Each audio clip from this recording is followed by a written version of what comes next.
who seem to like bootlick and like tolerate all of like Nina's garbage that she posts on her channel. Gypsy Rose's release from prison was supposed to mark a fresh start, but instead, it has reignited intense debates about the impact she has on those around her, the people closest to her.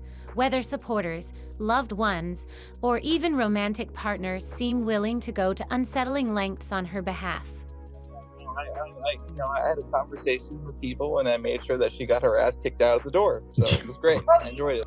Now, a resurfaced message from Ken, her husband and the father of her child, is raising new concerns. The message, sent years ago, contains a chilling statement, one that could be brushed off as a dark joke, but in context, feels far more disturbing. In it, Ken casually referenced the idea of harming someone for Gypsy, only to follow it up with, "Lol, bad joke." But is it really just a joke? Or does it reveal something deeper about the kind of devotion Gypsy inspires in those closest to her? A shocking text resurfaces where Ken Urker, Gypsy's baby daddy, said he would unalive for her, then said he was joking. This text is from 2019. I'm not sure who. Gypsy Rose's influence seems to grow more unsettling by the day. Those in her inner circle, her supporters, her loved ones appear increasingly willing to go to extreme lengths for her. And now, a resurfaced message from Ken Urker, the man who is now the father of her child, has sparked new concerns. In the message, Ken made a chilling remark about taking someone's life for Gypsy. At first glance, it might seem like a poorly worded joke, but when you dig deeper, it raises serious questions. Is to or who it is regarding, but allegedly he feels like somebody is harassing him and his family, and so does the other person on the other end of this text. He writes, "I'd never delete for Gypsy, but LOL, bad joke." It highlights the depth of his attachment to her and the dangerous level of devotion that kind of loyalty can breed. The eerie part, it echoes what Nick Godejohn once did for her. The key difference, of course, is that Nick didn't just talk, he took action. And that's what makes this situation feel all too familiar, all too unsettling. Now, the pressing concern is this.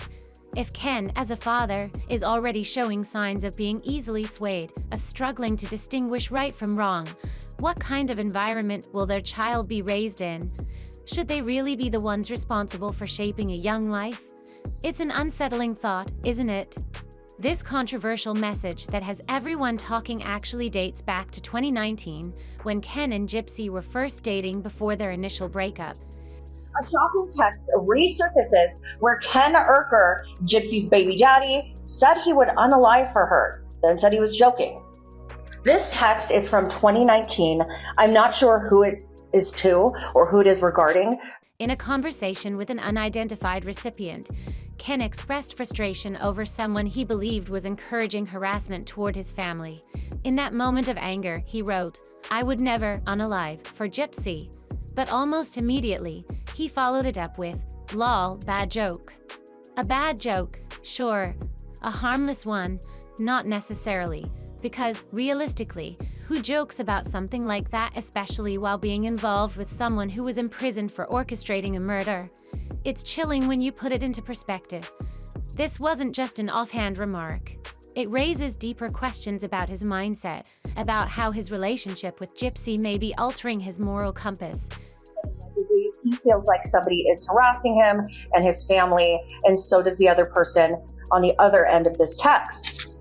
He writes, Even if it was said in jest, the fact that the thought even crossed his mind is unsettling. But beyond that, was it really just a joke? Or was it an unfiltered glimpse into something darker? The pattern with those closest to Gypsy is hard to ignore. People in her orbit seem to adopt a hyper-defensive mentality, viewing anyone who disagrees with her as an enemy. Their reactions often go far beyond what's reasonable. Ken, once just an ordinary guy, is now fiercely battling online critics, launching himself into heated arguments as if his very identity is at stake. Delete for Gypsy, but LOL, bad joke. And then goes on to say that his father gets a lot of calls saying things like, what kind of crazy son did you raise? And I'm assuming this is in regards to dating Gypsy. And that's where the real concern lies. Gypsy has already proven she has an uncanny ability to pull people into her world, to influence them in ways they never anticipated. Now, she has someone deeply devoted to her, someone reactive, someone willing to defend her at all costs, as both her partner and co-parent. So what happens when a man with no history of violence starts making disturbing comments, even as jokes? I don't expect you to see That my is not true. In a regular pregnancy, people don't get induced. speed. Alright, dude, you really dropped this fucking drill on, dude. I swear to God. Wait, Ken. Wait, hold on, guys. Why do you seem to like? What happens when someone who was once level-headed begins to lose himself in Gypsy's orbit? We've already seen what can happen when someone under her influence reaches their breaking point. The real question is, how far would Ken be willing to go for her? That message was from years ago, when their relationship was just beginning. But now their bond has only intensified. And with that, so has Ken's blind loyalty. And like tolerate all of like Nina's garbage that she posts on her channel. No, I had a conversation with people and I made sure that she got her ass kicked out of the door. So it was great. I enjoyed it. There's a certain thrill in being associated with someone infamous, with someone whose name alone carries a dark legacy. And that might be the most dangerous part of all. Ken Urker has shown, time and time again, that he's willing to go to battle for Gypsy at a moment's notice. The way he reacts, the way his defenses go up the second she's criticized. It's not just loyalty. It's something deeper, something unsettling. There's an edge to it. Of being associated with somebody dangerous and notorious, especially high-profile criminal. There may be an attraction to a criminal that has hurt somebody so badly, but the person feels that the criminal would never hurt them because they have a special bond. That may make a person with low self-esteem feel special or worthy. The attraction may come from A sense that his devotion isn't just about love, but about identity. Defending Gypsy isn't just something he does, it's becoming who he is. His interactions with creators like Cymotics and Nina are proof of that. Nina wasn't attacking Gypsy.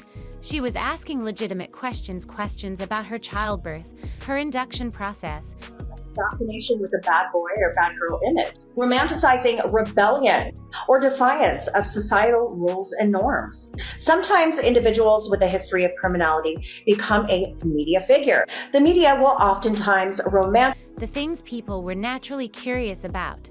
But Ken didn't meet those questions with reason. He exploded. He didn't just stand up for Gypsy. He went on the attack, lashing out, hurling insults, treating Nina as if she had personally wronged him. But she hadn't. All she had done was question Gypsy's version of events. or sensationalize the criminal's life. Think sympathetic media in the case of GRB. This can influence attraction, particularly if they've been portrayed as misunderstood or charismatic. They could be drawn to the fame, the notoriety. And that was enough for Ken to see her as an enemy. What makes it worse is that he admitted he hasn't even fully researched Gypsy's past. He isn't speaking from knowledge, he's speaking from blind loyalty. That alone is disturbing. If he's this reactive over words, this quick to wage war over online comments, at 36 weeks. And that's neat. coming from a mother of 2 kids. Well, under it wasn't supposed to be. All right, under dude, you really dropped this fucking drill on, dude. I swear to God. Wait, Under Ken. no Wait, hold on, circumstance. guys. Hold on. I know. I didn't know you had a vagina. Oh, what happens if Gypsy ever needs him to do more than just argue? Would he take it further? Would he act on those emotions the way Nick once did? It's not just speculation. His behavior has already escalated. He isn't just engaging in feuds anymore, he's throwing himself into them. He's making himself Gypsy's enforcer, silencing critics. I mean, obviously you're too fucking stupid to realize that she wasn't induced. your 36 mama. weeks. You Ken, and your yeah, mama. class- Ken, You you and your gentleman. mama. Come You on, and your bro. mammy. So she was You supposed to be and your induced at mammy. 38 weeks. And All right, you've you gotta always calm been down. a liar, Calm down, so chick. why would you come Calm on here down. telling the truth now? Attacking anyone who dares to question her, patrolling her reputation like it's his sole responsibility. It's not protection, it's obsession. And we've seen this before. Gypsy has a way of drawing people in, making them believe they have to fight for her, that they have to defend her at all costs. Calm down. You know No, you're a fucking Just like liar. Cowboy Bear, you were bent Lie. over with Cowboy Bear. Yeah, And okay. your hair So lied, can- Response. right? All right, guys, hold Yeah, on one that's what second. you Ooh, do. You calm lie. down. You've Let's been relax. lying. Let's relax. You've been lying. You're a liar. First of all. Second of all, she would have been induced at She pulls people into her world, slowly convincing them that their reality should revolve around hers. Ken is walking down the same path Nick once did. The same blind devotion, the same unwavering loyalty. The difference is, this time, there's a child involved. Nick Godejohn didn't start out as a violent person. His own father said so. He was awkward, had a low IQ, but he wasn't dangerous. your fucking math right. You can't because you're fucking stupid. So she was born 36 weeks. Like I said, 2 weeks earlier than the induction date. So yeah, get your math Let's right, be girl. respectful, Ken. Come on. No need to throw that You're jab. telling me to be respectful? I swear. Yeah, but I Well, didn't know both. that you had a coochie because you're up here speaking to women about childbirth. That's Okay, Okay. so again, So you need to act are like the- you. Then Gypsy came along. Within 2 years, she had convinced him to kill for her. She fed him a fantasy where he was her savior, her knight in shining armor, the only one who could rescue her from her so-called imprisonment. She planted ideas, reinforced them, made sure he believed every word, until, one day, he did exactly what she needed him to do. Ken may not be there yet, but the warning signs are flashing. The anger, the blind loyalty. Let Ken and Nina talk, because I think Act Well, like we you gotta have some sense. You're out Okay, here so first of acting all, like you're again, a woman. like Yes, I I said, know you she's- act like a woman okay, she keeps sometimes, raising but her yes, voice. you're not Hold one. That's the kind of person that she We don't is. want him to rage Loudmouth, quit. lunatic, loser. The refusal to hear anything that doesn't align with Gypsy's version of events. The pattern is forming, playing out in real time. And if history tells us anything, it's that once someone starts fighting Gypsy's battles, the real danger isn't if they'll cross the line. It starts with emotional manipulation, Gypsy positioning herself as the victim, convincing those around her that they must protect her at all costs. And once that belief is deeply ingrained, once that devotion reaches its peak, that's when the real danger begins. If Gypsy has already convinced one man to cross the line, back up. The loser's not going to get you. Okay, go ahead. Yeah, all I'm gonna do is she said drag the your baby- ass when I get over she here. keeps Play talking. with She me. keeps talking. All right. So, like I said, she said the baby would induce at 36 weeks. She wasn't induced at 36 weeks. She was born at 36 weeks. She would have been induced at 38. who's to say she couldn't do it again? And this time with Ken, the consequences could be even more severe. Ken isn't the only one. Gypsy has a pattern of surrounding herself with people who are willing to do her bidding, no matter the cost. Take Bree, for example. She admitted that, at first, she didn't fully understand Gypsy. Critically Yeah. think. Pitocin is inducing. Pitocin is inducing. But that's what we're talking You about. don't You even do know what not you're know talking what about. you're speaking about. I know They don't exactly give what you're talking Pitocin about. unless You they're are- inducing you. All right. Let me talk for a minute. Calm down. But then, after just one conversation, everything changed. She became one of Gypsy's fiercest defenders, going after people online, getting a content creator fired, inciting her followers to mass report posts, even resorting to body-shaming comments. But it didn't stop there. Bree took things even further, actively monitoring discussions about Gypsy, attacking anyone who questioned her, and rallying support to discredit anyone who dared to speak out.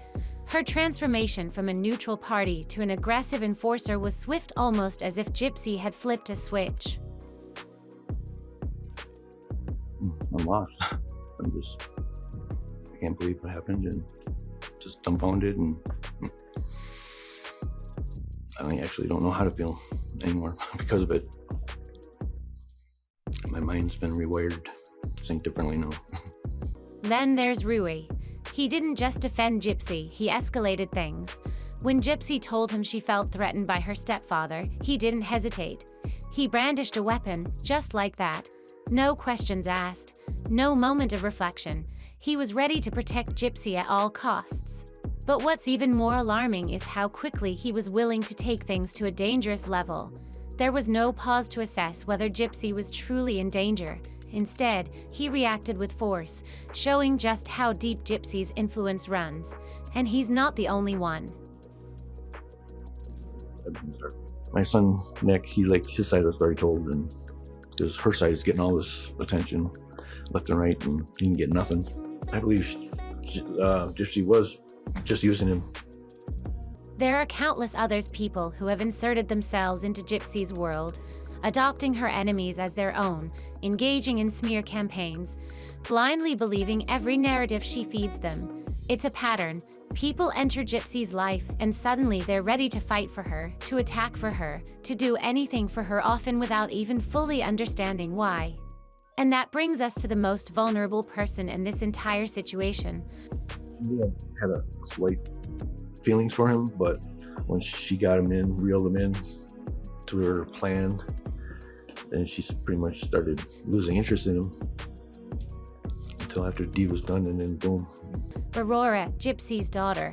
If the people around Gypsy are this deeply influenced, how can we be sure that Aurora will be raised in a stable, unbiased environment? How much of Gypsy's manipulation will slip into her parenting? What kind of impact will that have on an innocent child? Gypsy's influence is undeniable. It's powerful. It's dangerous. And now she's a mother. I felt compassion because of what her mother did to her, but in retrospect, what she learned all those traits from her mom and turned around and used them on my son and to get out of her. Ken's anger issues, his blind loyalty to Gypsy, are these the qualities of a stable, responsible father? And Gypsy herself, who seems more invested in social media battles and proving herself to the public than focusing on her child, has she truly demonstrated that she's ready to be a mother? Let's be honest. All the press and everything that was being focused on this case, it just made me become more of a hermit. I didn't want to leave the house. Afraid somebody's going to notice me and, hey, you're a Goldie John or whatever. Is that your son? I didn't want to deal with any. Aurora is growing up in one of the most unstable environments possible. Her father is reactive and deeply influenced by Gypsy. Her mother has a history of manipulation and surrounding herself with people willing to do anything for her. And those around them, they are so caught up in Gypsy's world that they can no longer see reality for what it is.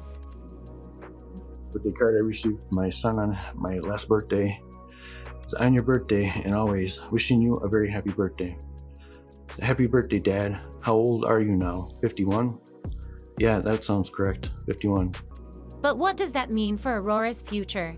A child's environment shapes their development, their perception of the world, their understanding of right and wrong.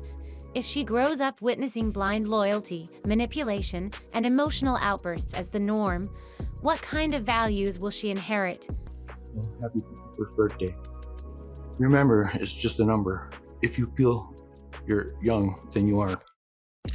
I wish I could spend your birthdays with you. God willing, maybe I'll still get that chance. Will she learn to differentiate between genuine love and control, between trust and manipulation? We've seen how Gypsy's influence warps the judgment of adults. So how will it shape a child who knows nothing else? How will Aurora process the narrative she's fed? Will she ever have the chance to form her own identity outside of Gypsy's carefully crafted reality? So I ask, does this seem like the best environment for a child? Can a man with a short temper, under Gypsy's influence, be a stable father? I know it's hard being this far away. Please be strong.